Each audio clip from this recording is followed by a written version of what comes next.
All right, adults, here are some things to get you out, about, and feeling oh so in the know. We have Shitface Shakespeare presents Macbeth at the Rockwell in Davis Square. Starting in May, it's going to run through July. This tale of prophecy gone slightly off the rails features the bard's most lovable witches, ghostly best friends, unhinged wives, and enough dead kings to give Game of Thrones a run for its money. With a genuinely drunken professional actor selected at random every night, no two shows are ever the same. Tickets are $15 at shitfaceshakespeare.com. The 17th Annual Independent Film Festival Boston is happening April 24th through May 1st at our favorite Camberville Line theaters. That's the Somerville, Brattle, and Coolidge Corner.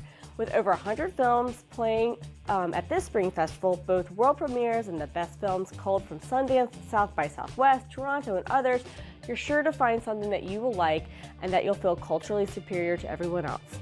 Check out iffboston.org for the full lineup and tickets.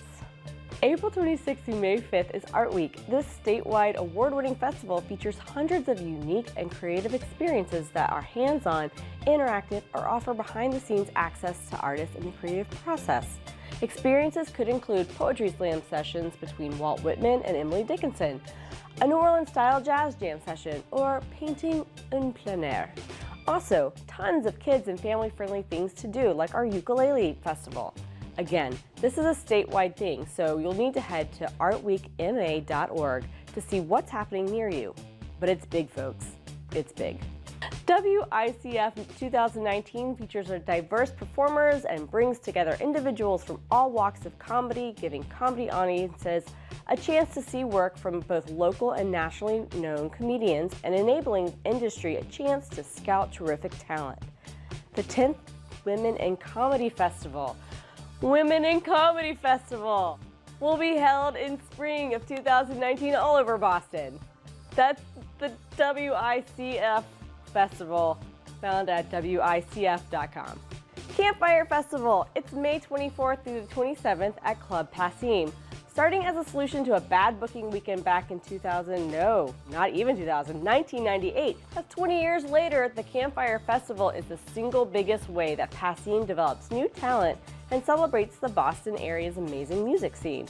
As part of it, in-the-round performances with songwriters swapping tunes are as common as solo and band sets throughout the course of each day. You can find more at passim.org. So there you have it, folks. Get out there. Just get out there.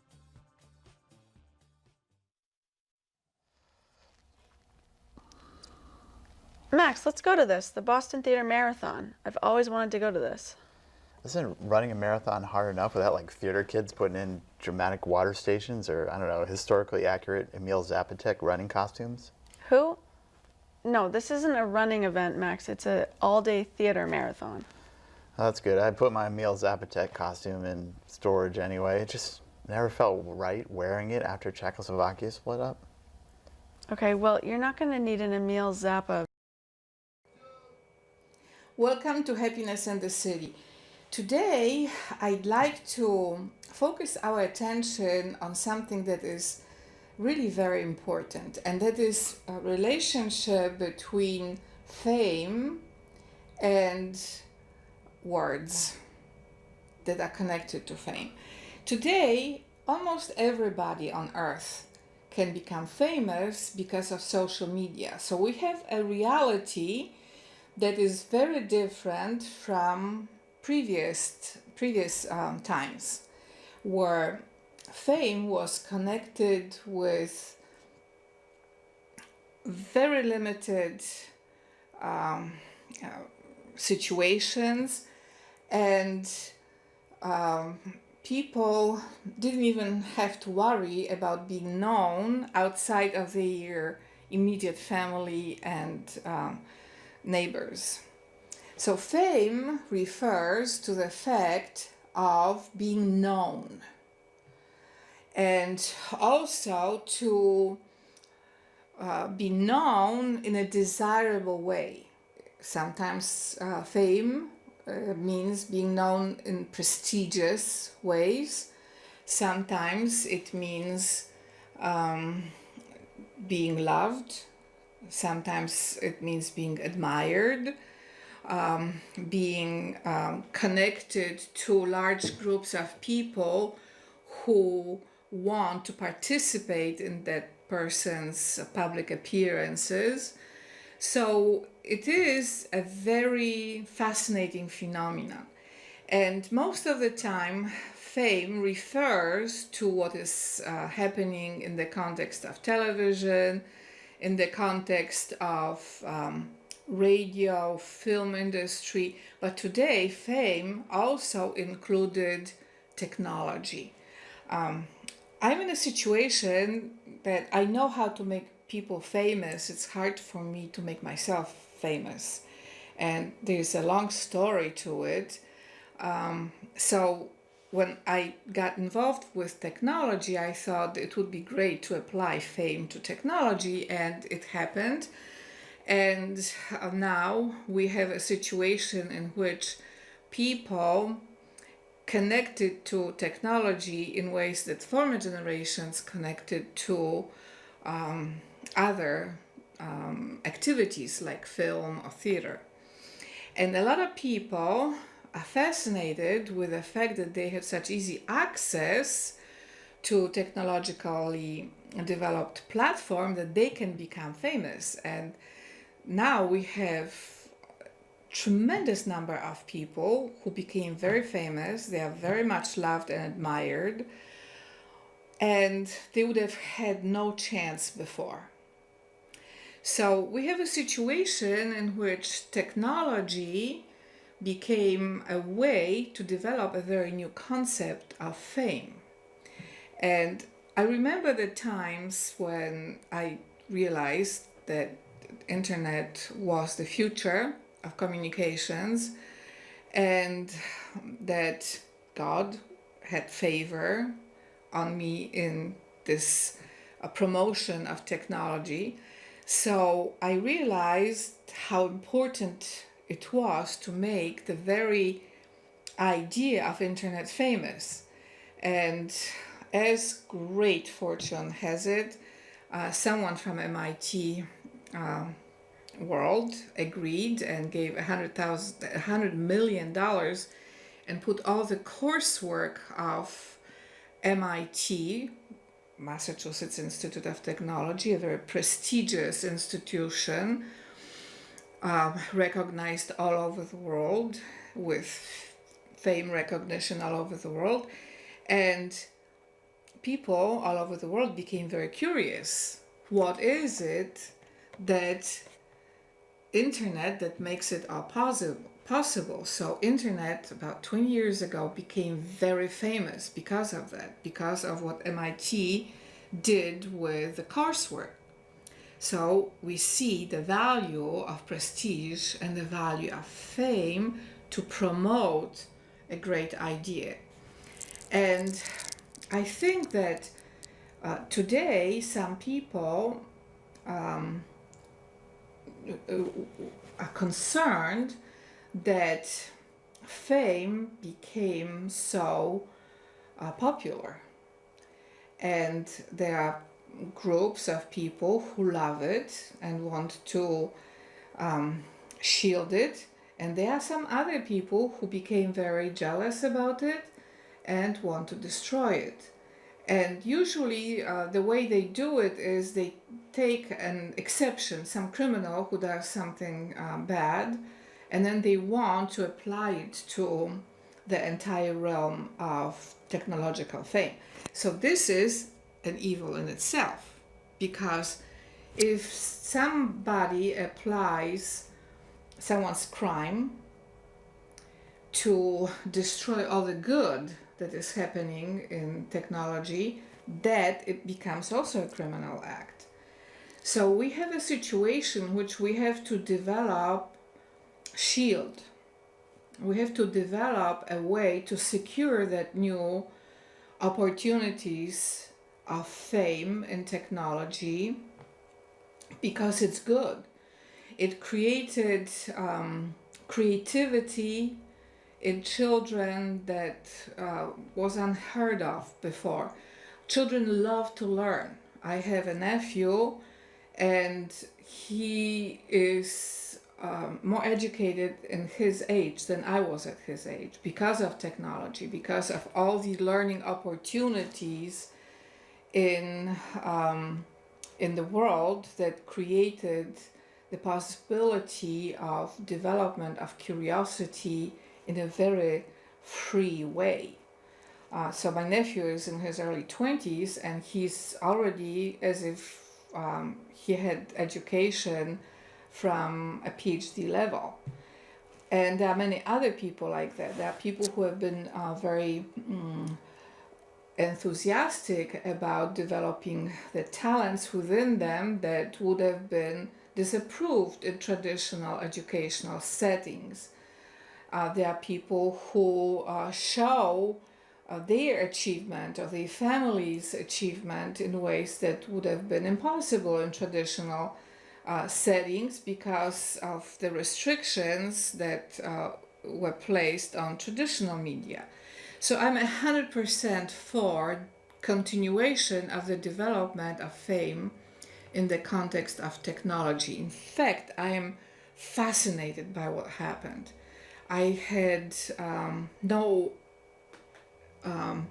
clear vision at that time how far it will go and how loved it will be by people all over the world. That concept of fame that is connected with easy access to devices and to platforms and to ways to connect with other people. Now, also, many people are discovering it's not an easy thing.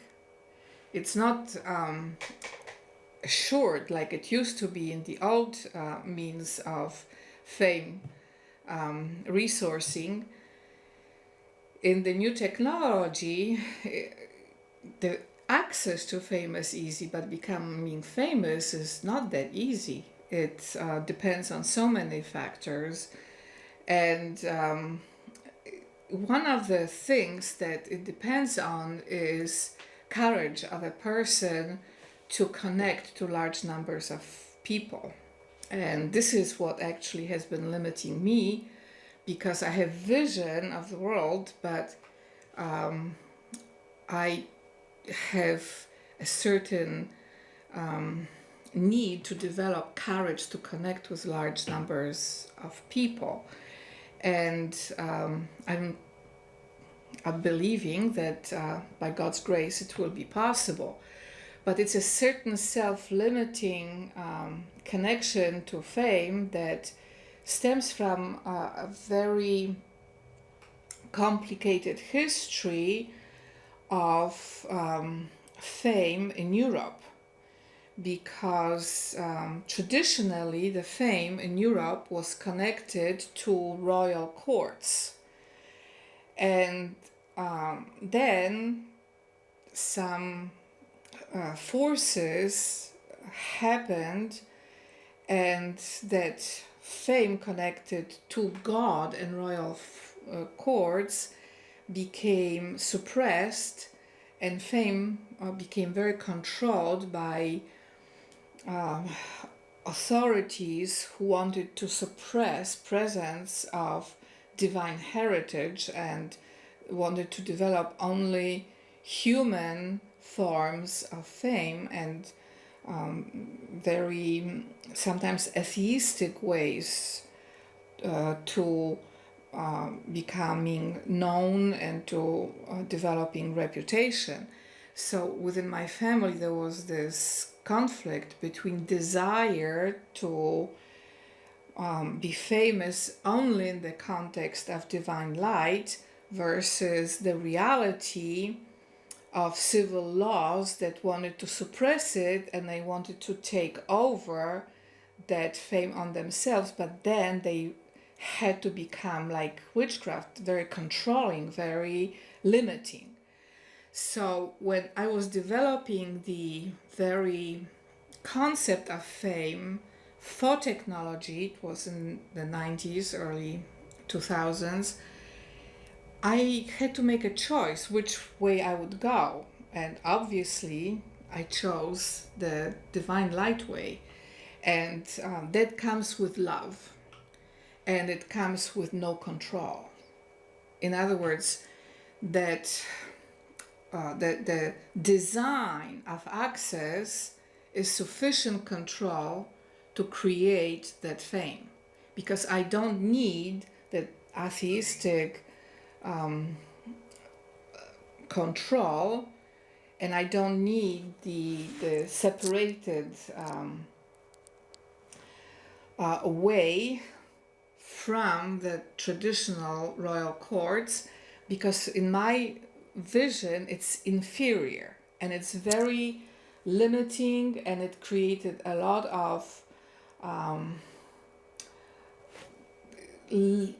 of fear in Russia and Poland and Germany, all those countries that had to deal with limits of communism and socialism, and they had to deal with this while being in the heritage of thousands of years of divine light and divine love.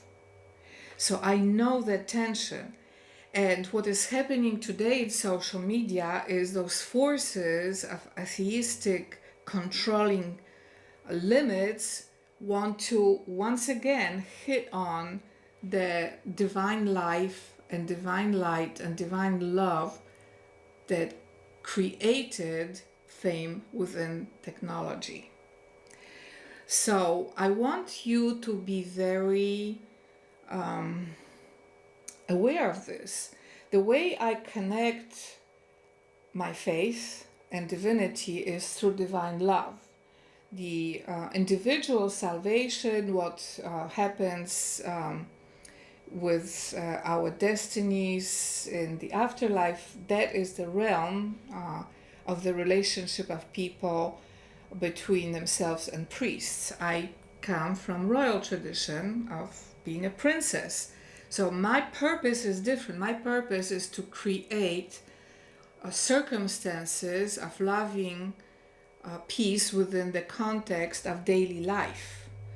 And it's a very different focus than focus of divine destiny in the kingdom of God after life.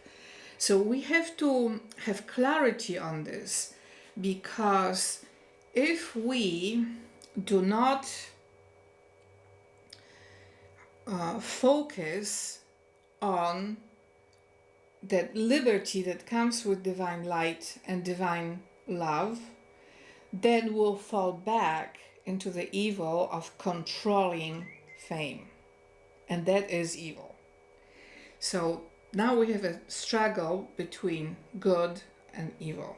Good, the loving, affectionate, welcoming presence of everybody in social media, and then the group of people who want to destroy it because they want to control what people see, how they see, and that control is even worse than witchcraft. It's just pure evil. I don't like it. So I encourage you to stay away from that. Don't go back into those rules and regulations that are not rules and regulations. They are attempts to control the creativity, beauty, and fame that is freely accessible now to everybody.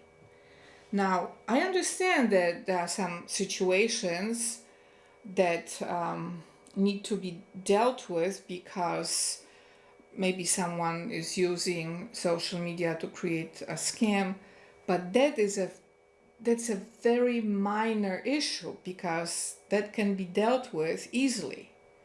But the way today some of those controlling forces want to apply it, they want to destroy the whole thing because they think that that wonderful, beautiful, loving, flowing, connecting opportunity for people to develop peace in ways unheard of in previous generations.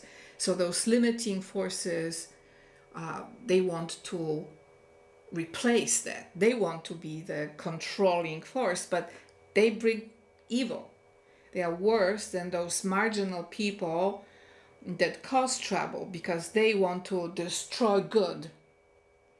So I encourage you to be very aware of how we need to shield fame in social media and how we have to have wisdom and understanding that that kind of fame needs to be shielded from forces that would love to destroy that beautiful vision with their limiting vision of controlling fame and the money that often comes with fame. So the situation in social media today is that, of course, there are many opportunities to make money, and there are ways in which fame can bring money. But it is very open-ended, whereas the old-fashioned way was that you got into a certain circle of people, and if they accepted you, they would allow you to access the money that they were controlling because of the fame that they managed to put under their security. So the situation today is we have this fame that comes from God's spirit of love, God's spirit of power, and God's spirit of sound mind. And then there are those forces that want to put fame back into spirit of fear and penalties and punishments and scolding and all of those negative things. So we have to be very cautious. And I am powerfully going to be very forceful to repel people who try to bring that controlling way back to fame. I prefer the way that fame is happening today. I like the fact that it allows people to make their own individual decisions about creativity.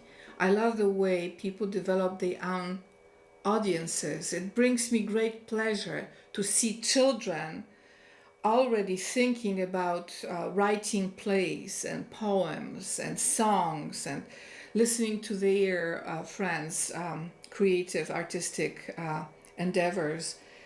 I think that teaches loving connection, and that teaches people to have respect of their own creativity and gives them hope, because sometimes that fame will not happen right away, but there is always hope that something will happen maybe next year, or there will be some other opportunities to develop a good idea that will have following. So this is the way to go. And I would like you to be more aware of how you need to shield what we have achieved in social media, and not to allow those other forces to alter the very nature of loving development of fame in the context of creating linguistic outputs, all kinds of educational programming, all kinds of wonderful ways in which people use their ideas together. And in a very free way, there is this balance between what is copyrighted and what is free, what should be used for free creative development. So I think that we need to have laws that will shield that beautiful fame from controlling, ruling and controlling regulations. That was the old way that created communism, that created many other bad ideologies that ended up in massive destruction of life. Social media creates development of life, ways in which people learn about peacefully connecting with each other and respecting each other's presence in life. And that's the way I want this to continue.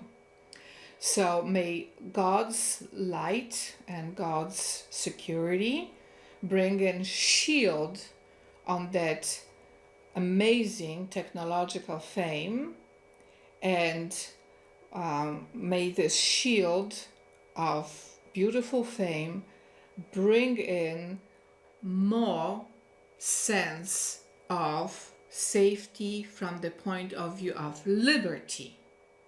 And may social media have strength to be shielded from the controlling forces that would love to alter the beautiful, loving light of fame that has created this incredible connection between nations all over the world. And this is the way to also influence politics. We are in a different era. This is not the time that was during Cold War. This is the time in which people want to develop connections, learn from each other, develop platforms of cooperation, and that's the way to develop national securities. Thank you so much, and see you here next week.